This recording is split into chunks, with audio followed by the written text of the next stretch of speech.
तिकडच्या ठाकरेंचा उल्लेख करताय, हां, राज ठाकरेंचा, ते खूप कम्फर्टेबली सत्ताधाऱ्यांसोबत जाताना त्यांच्या अनेक भूमिकांना पाठिंबा देताना दिसतात. ठीक आहे, एक लक्षात घ्या की आम्ही सुद्धा कधी काळी काँग्रेसबरोबर नव्हतोच, आम्ही विरोधक होतो किंवा आम्ही राष्ट्रवादी काँग्रेसवर टीका केली, पण आम्ही त्यांच्याबरोबर सत्तेत राहिलो. राजकारणामध्ये अशा गोष्टी होतात, पण आता हळूहळू त्यातून काही गोष्टी आपल्याला वेगळ्या कराव्या लागतात. प्रश्न मराठी माणसाचा आला, जेव्हा संयुक्त महाराष्ट्राचा लढा सुरू झाला तेव्हा सुद्धा अनेकांनी आपल्या भूमिका सोडल्या महाराष्ट्रासाठी आणि मराठी माणसासाठी, आपल्या मुंबईसाठी.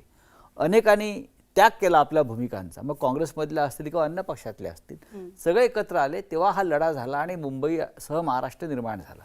आता हे सगळं या स्टेजवर आहे की तुम्हाला वाटतं की राज ठाकरे त्यांच्या काही भूमिकांचा त्याग करून जे महाराष्ट्र हित दोन्ही ठाकरेंकडनं प्रमोट केलं महाराष्ट्र जातं? हित हेच सगळ्यात वर आहे.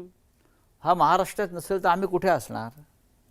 हा महाराष्ट्र दुबळा झाला, कंगाल झाला, या महाराष्ट्राचं तेज संपलं तर मराठी माणसाला कोण विचारणार? छत्रपती शिवाजी महाराज या राज्यात जन्माला आले म्हणून आम्हाला इतिहास आहे ना, बाकी सगळ्यांना भूगोल आहे. तसा या राज्याला फक्त भूगोलच राहील.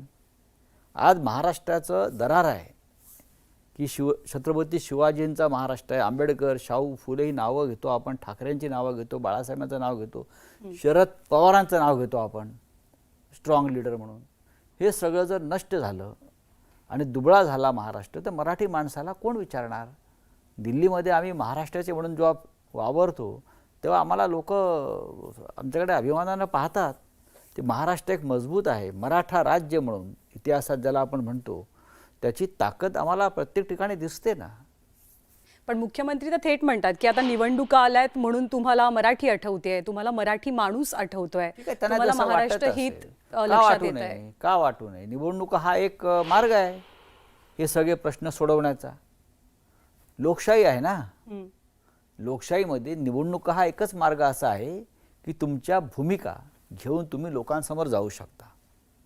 आम्ही त्या गेल्यावरती लोकांनी आम्हाला वारंवार यश दिलं आहे मराठीच्या प्रश्नावर, महाराष्ट्राच्या प्रश्नावर. त्यात देवेंद्र फडणवीस किंवा कोणत्या मुख्यमंत्र्याला पोटसूळ उठण्याचं कारण नाही ना. मराठी हा आमचा मुद्दा राहणारच आणि आहेच. तर तो सुटावा आमच्यापासून यासाठी तुमचे जे प्रयत्न सुरू आहेत ते राज ठाकरेंवरती सुद्धा ते तुमचं जादूटोणा चालणार नाही राजकीय, आणि आमच्यावर तर प्रश्नच येत नाही. पण ह्याच्या आधी सुद्धा दोनदा प्रयत्न झाले होते की मनसे आणि शिवसेना